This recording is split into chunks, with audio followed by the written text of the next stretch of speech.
Hello, my name's Ken Westin, as you guys can see on the slide. Today I'm going to be talking about every contact leaves a trace. Just a little bit about me. I've been in the security realm for about 15 years or so. I'm currently at Panther. I really like focusing on investigations. I like doing things around detections, threat hunting. But in a prior life, I had an opportunity. I was a little bit of a troublemaker. I was playing with a lot of offensive security tools, and I sort of stumbled into kind of doing theft recovery for devices, being able to track them if they get stolen. And kind of a lot of things that I do, I end up going down rabbit holes. And there's quite a few rabbit holes that I end up going down, particularly when it came to some of these investigations, because it wasn't just about oftentimes recovering a device. It would actually be sort of a Trojan horse into other crimes that were being committed, whether it's stolen property being fenced and a lot of other interesting crimes along the way. So that's what I'm going to kind of talk about today, is sort of these investigations that I sort of stumbled into and how I kind of started leveraging a lot of OSINT. So I've been at this for a while. So when I started, we didn't have OSINT summits.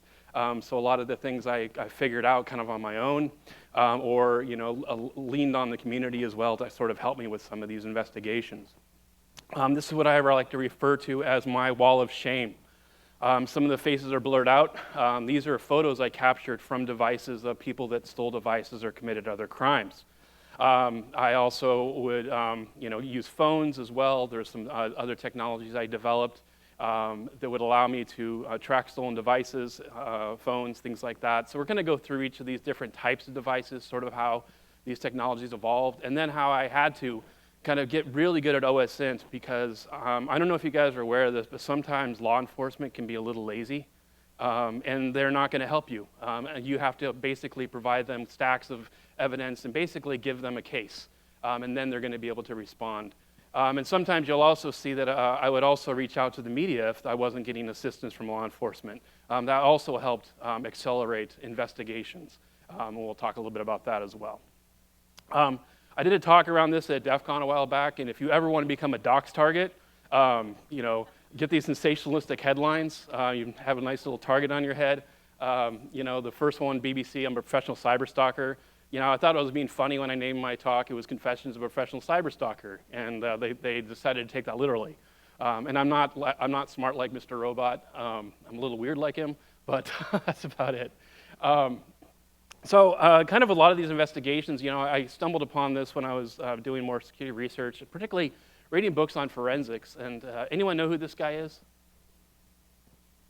Okay, his name is Edmond Lacard, and he has this concept called Lacard's exchange principle. He was sort of the early forensic scientist. They called him the French Sherlock Holmes. And he had this concept that when someone commits a crime, not only do they take something with them, they oftentimes leave something behind. Sort of think about the precursors to like DNA and fingerprints. This was all before that, and he sort of predicted these technologies, or these sort of forensic methodologies. And so I kind of believe that this carries over into the digital world as well. Oftentimes there wasn't ways of getting some of the information, but if we maybe started doing our own data mining or dig a little bit deeper, there's always going to be a way we can find that. And I think today there's pretty much a cyber component to every crime that's being committed. Whether it's captions from TVs, people's Ring cameras, you think about your cell phone, how that's being used, how it can be triangulated when there's a missing person, right? Every single investigation is going to have some sort of a cyber component today. And that's why I kind of refer to this as sort of the quantified self-pawn, right? We have all these different IDs, we have all these sort of trails that we're generating as a result of it, whether it's our watches, whether it's our cars, our license plates. There's all these different tags, that are out there that are able to, identify our location, a time, space, all of these sorts of things. So it's really difficult to hide anymore, but if you're going to commit a crime. You have to wrap your body in a Faraday cage almost, right? And so I think about these little sort of atomic pieces of data, and you'll see, even if I just get the serial number of a camera, it can actually lead to unveiling a larger investigation. You've probably seen these in a lot of CSI, things like that. They're called crazy walls. This is how my mind often works. I'll be sitting there kind of mapping things out, and you end up sort of drawing these different correlations. And that's how I think we're able to sort of unveil these larger crimes. And then I sort of think about this too, about all this data that's out there. You know, I recently tried to get a lot of my information removed off the internet. It's not easy to do. And it's because there's so much information out there that's about us. You know, it starts with the data we create. Sure, I have a Word document that I have on my computer, and you know, that's fine. If I delete it, hopefully it's gone. I can reformat the hard drive. I feel like I have control of that data. As soon as I upload that to the cloud, all bets are off. You know, an SMS message, when you send it, it generates over 20 different logs through a provider, right? There's always going to be a trace of some of these messages that you're generating. So then there's this data that gets created for us. When I go and I get a plane ticket, right? There's a bunch of things that happen on the back end, all sorts of databases that get access from the government, from the airlines, right? And then that's presented to me, this information, but other people can have access to that information as well if it gets compromised. Then there's data that gets created about us. All these little pieces of information, we can now aggregate that. Thanks to the power of machine learning, it gets a lot easier for us to develop these very rich profiles from a lot of different data sources. And then we have what I refer to as shadow data. That's data that's maybe illegally compromised as part of data breaches. Right now, you don't need, if you want to dox someone, it used to be a technical thing. Now all you need is a credit card or a little bit of cryptocurrency. You can get information on pretty much anyone. When I got started with this, I was working for a company. I was sort of a one-man web army, so I had to, you know, manage a Linux server, things like that. But this company I was at, they had this product that would actually block flash drives at the time. There was an issue where people would infect networks with a USB flash drive or steal data from corporate networks. And I got really interested in this, more on the offensive security side. So I started looking at all these different USB sort of hacking tools that would allow me to compromise networks, to be able to steal data. And I got really interested, started building some of these. I even built a website called usbhacks.com where I was then posting these different tools and writing about them. The whole goal was to raise awareness around this so the system administrators were aware of it. That's the first time the FBI contacted me. Once they realized that, hey, this is what I'm trying to do, I'm trying to raise awareness, it's a good thing, I established a connection with, a relationship with them, because I did have some people that were reaching out to me. I'll say one particular hacker in the Middle East that was known to be part of a group, and it sounded like they had some sort of internal access to actual OT systems. And they wanted help with that particular payload. And I'm like, no, I just forwarded it off to the FBI. You know, I need to get in trouble with that. But that's when I started thinking about, what if I could take some of these tools and not use them maliciously, but actually use them for good? I was already messing with a lot of my friends. I was putting these like bunch of Trojans on flash drives, and I was sending it to them, like, here's your PowerPoint deck, you know, and then I'd, you know, prompt up some, you know, Rickroll, things like that. It was a lot of fun. So how can I turn this into happy spyware? So the idea was, like, let's just collect the information I would need to maybe track a device. Just get internal information, you know, the name of the person that's logged in. And I put this out there on, it was dig.com. So for you younger folks, that's like Reddit, but for old people. And it got on the homepage. I got like 20,000 people that signed up. But I also used it for data mining because I was also getting information about the devices that were being pulled. So I had a whole list of all the different devices that people were putting this on, everything from GPS devices, iPods, you name it. So I was able to gather a lot of information from that. And then it actually started working. People started getting stolen iPods recovered, right? You know, people's name of people's families on computers that they were connected to, like in a school, and ended up getting into some really interesting investigations. One of them was a professor. He had a flash drive that was stolen off of his computer or his desk. And he had his dissertation on it. And I had a conversation about backups and things too. But he didn't have a copy of it. And so first I was just getting all these connections from an ISP. That's not particularly helpful unless you actually get law enforcement involved. You have an IP address, then they have to go through a bunch of paperwork. Police don't like to do that because, again, paperwork, work in general, it can be difficult. But then I started getting connections from a university in North Texas. And so we started getting it from this computer lab, and I was like, huh. So I dug a little bit deeper. I'm like, can you get me in touch with the campus security folks? Let's see what information is available to us. Come to find out, they actually had a bunch of computers stolen out of this lab the year before, so they put cameras in. They also put in a card swiper that required you to have your student ID card. So we were able to nail it down to like 3 or 4 students that were in that room at the same time. At that time, we had camera footage of them. We narrowed it down even further in the timestamp and who was logged into that computer, and we identified who it was. The professor and the campus security waited outside one of his classrooms, and they were able to get it back. He said he didn't steal it. He said he found it on the floor, that sort of thing. But the important thing is here he got it back. And it wouldn't have been able to possible unless he didn't have this sort of Trojan in there, and we didn't have this additional telemetry. So it's really important, really, I think, to ask questions. Don't just give up. It's like you don't just have the data in front of you. Think about what other things could be access to that room. Who has cameras? Is there other telemetry that I can use for this? And then I got some press around this, and this company called FLIR, you guys might have heard of them. They make these really high-end thermal imaging cameras. These cameras cost anywhere from $3,000 to $300,000. It's ridiculous. They approached me, and they said, we tested this out with our cameras, and we really like it. We'd like to license something for you. This is when I got to quit my job and do this full time. It was awesome. I talked with them, and one challenge we had was that they install it on the SD card. If you get a camera, you can pull the SD card out, and then the agent's gone, right? There's no way for it to track it. So what I work with them on is actually putting it in the firmware, where we actually had a Trojan that would rewrite itself onto the SD card. Now, this is a feature that you would have to request specifically. We didn't just put it on every single FLIR camera, right? I don't need more press around this. But it was more for theft recovery purposes. They also had issues with some of these cameras ending up in countries that they're not supposed to. They can be used for nuclear purposes, so there's actually like sanctions or whatever. They're not allowed to sell them to certain places. And so I tried to help them with this as well. They did tell me that it helped with theft recovery. They also did tell me that they did identify one distributor that was selling these cameras to places they shouldn't.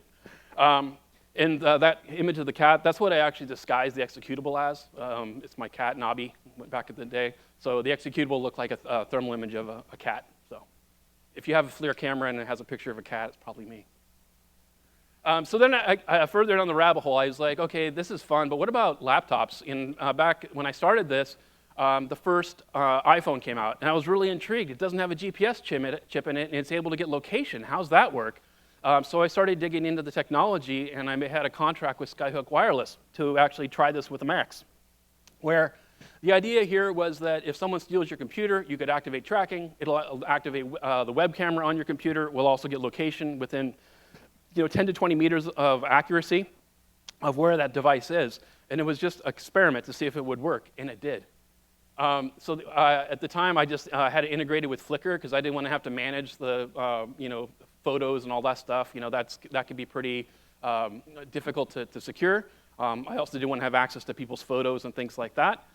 So I just integrated with Flickr. Later on, we had a different system, but that's how it started. And it actually worked.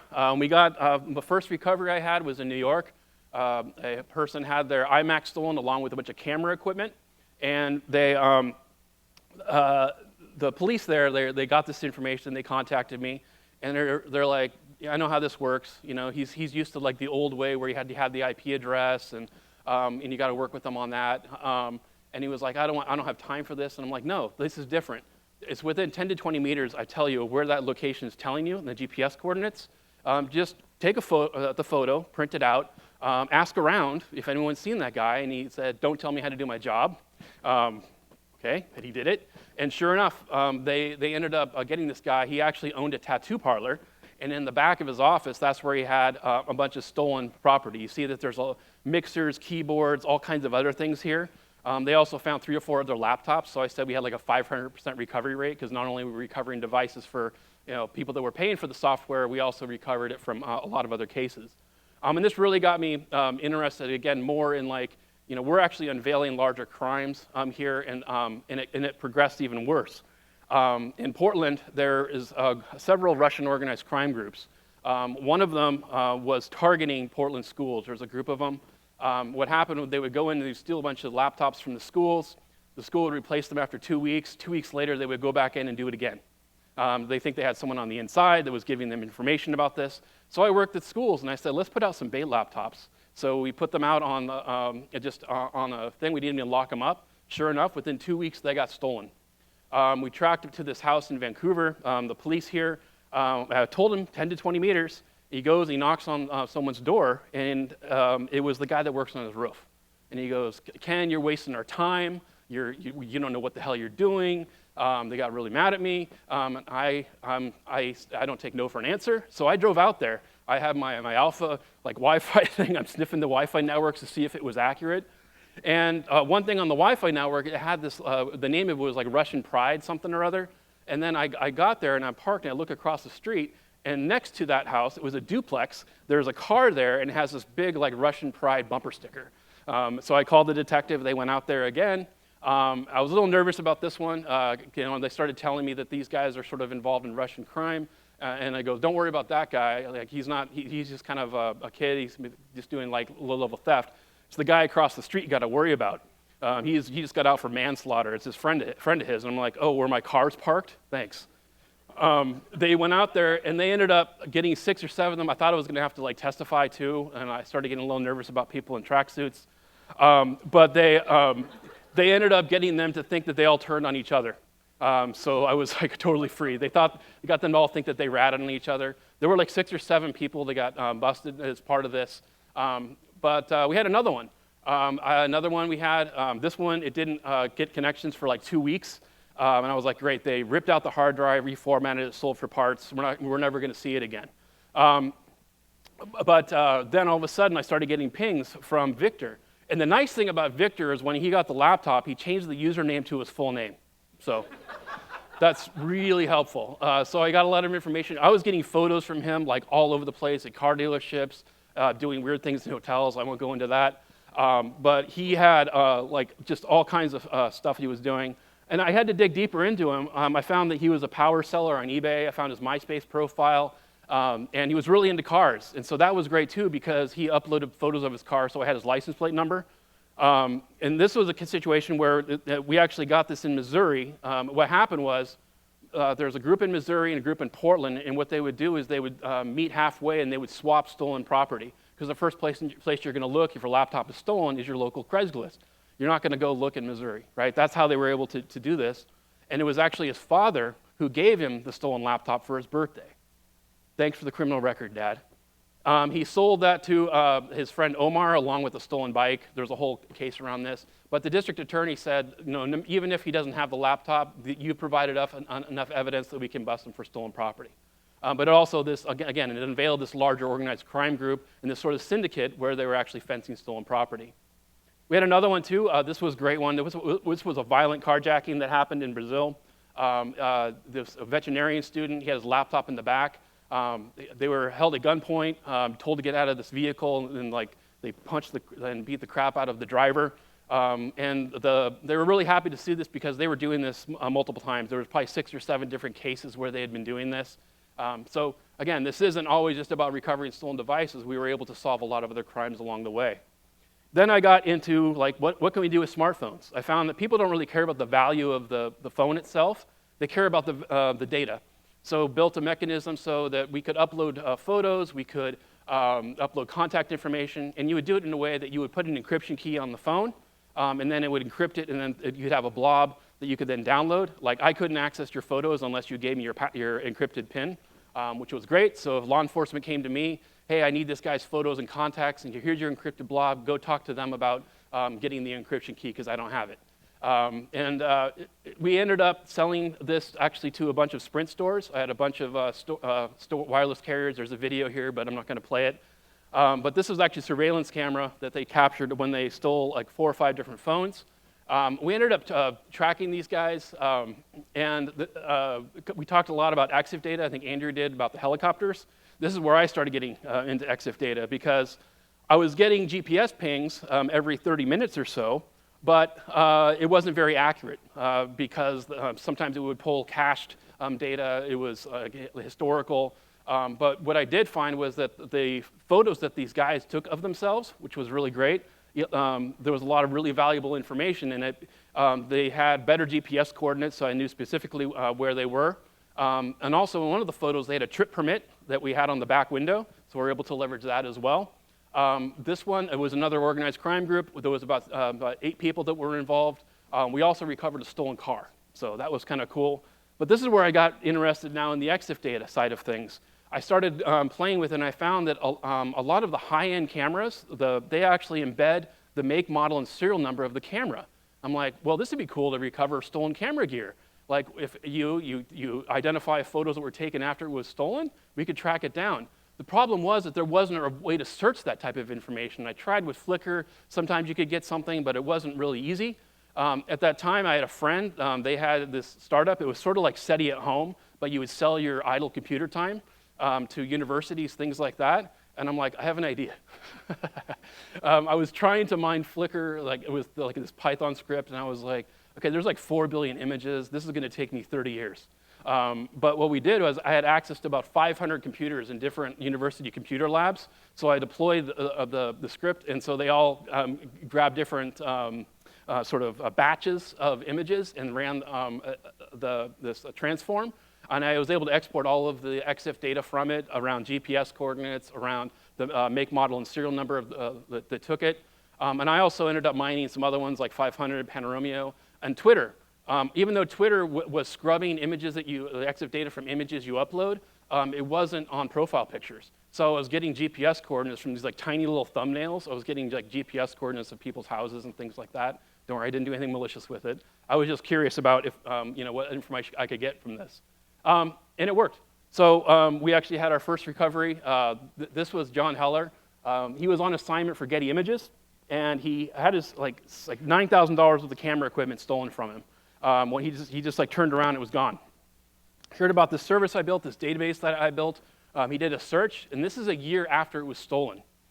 He got a hit, and then he was able to see, okay, that's this Flickr user, and then he got the Facebook profile of the person that had it, and it was another professional photographer, and he just happened to have some photos of all of his camera gear, and he goes, that's my camera. So what happened was the guy that stole it, he ended up selling it on Craigslist, and then the person that bought it on Craigslist sold it on eBay, and the police went to the guy on eBay, and they were able to say, yeah, I got it from the guy on Craigslist, and they backtracked it, and the guy that bought it from Craigslist, he goes, I still have that text message with the address. So he told the police go to this address, this is a year later, and they find all sorts of stolen property that was being fenced from this location. So again, I thought this was really interesting, is that a search for a serial number of a camera a year after it was stolen, technology that didn't really exist, like that data wasn't available, right? We created it ourselves, and now we're able to solve these sorts of crimes. I just think that's kind of interesting. I had another few of these. There was another guy that he was showing his camera to someone, and they punched him in the face, they grabbed it, and they ran off. And I tracked it to this guy. What's interesting about him is that he was changing his camera every like 30 days. He was all different high-end cameras, you name it. He had his website, he was a DJ, and he was a professional photographer for models, things like that. And I found all these other profiles with him when he was uploading these photos of him speeding down the freeway with GPS coordinates and a timestamp while they're smoking weed. Really not a good thing to do for OSINT. So the police didn't respond to this one at all. I gave them all the information, but they didn't want to do anything with this. I talked to the person that had the camera, and they didn't want to push it either. Like, I thought about reaching out to the press. Like, usually that helps motivate them, but in this case, we didn't get anything back. And he was also a felon, and he had an unlicensed firearm. So I got approached by ICE, the Child Exploitation Investigations Unit, about this as well. I gave them free API access to this. The idea was that if you have someone that's taking photos of innocent images, right, child porn, and maybe they have that same camera and they go on vacation with their family to Disneyland and they upload photos, there might be a way for us to identify and map that user to some of those images. They couldn't tell me if it caught anyone. They said it was helpful information, but I'm not sure if it caught any bad guys, but these guys are doing amazing work. I did a presentation around some of this stuff at DEF CON, and I got approached by a TV show. They asked us if we can hack a smart home. We had 24 hours to do it, and we went about doing it, and we used the cloud cracking service to get into the Wi-Fi, and then we got it, and it was like, wait, that looks like a phone number. Had I done a little bit of OSINT, I would have found out that that was the cell phone number of the owner of the house. We could have saved a few $100s because he had it published on his website. In this case, we got into the Wi-Fi. We used Wi-Fi Pineapple to then capture information about all the different IoT devices. All of them were set to default passwords. So we just looked up the MAC addresses, and I got access to the security cameras. Then they had a party that night, and we got to mess with the people. There's a video about this. I don't have time to play it, but if you do a search for Crime Watch Daily Smart Home, you should find it on YouTube. But it was a lot of fun. We even piped in a voice, like a Mr. Robot voice, to scare them, and we could flush the toilets. I got photos of all the people, all the guests. It was a lot of fun. But that's another example too. Is like you talk about OSINT. If your password, if your Wi-Fi network is your cell phone number, right? That's going to put you at significant risk. If I can get into your Wi-Fi, I can do all sorts of nefarious things. In this case, I had access even to like file shares. I had a bunch of other things. We ended up breaking their sound system, but anyway, it was fun. And some other things too, like sometimes I stumbled in, I was doing another investigation, I was looking for some information, and I ended up stumbling into this Prodigy email server that was completely unsecured. It was actually indexing everyone's emails on Google. Did responsible disclosure, notified Google, and Telmex. There was an article in El Economista about it. There was going to be a newspaper thing on it, but Carlos Slim, who's a pretty wealthy fellow in Mexico, he heard about this, and he was able to put a kibosh on that. But another thing I've been doing some research on is sort of black hats and white collar criminals. I think this is really interesting, where you're getting sort of black hackers to go in and steal information around like patents or earnings reports from press release things, and then they're trading on this. This one group, they made around $30 million in illicit trades. They had all sorts of shell companies. This wouldn't have been unveiled except one of the hackers that were involved in this was also involved in stolen credit cards. When the police went in, they confiscated his laptop, and he had PowerPoint presentations of how to access these servers and all this stuff. And that's what ended up getting them busted. So if you're going to be doing any sort of cybercrime, don't build a business plan and PowerPoint deck and have it on your laptop. So again, kind of what we talked about, like think about all these different pieces of data that's out there, like the serial numbers of your cameras, all this stuff that can be out there that we can find individuals. I think it's very difficult to hide and be off the grid anymore. But think about that when you're conducting your OSINT investigations as well. I think it's sometimes you got to think outside the box. Think about outside the tools you have available to you. Sometimes you're going to have to build your own. And with that, we have a few minutes for questions.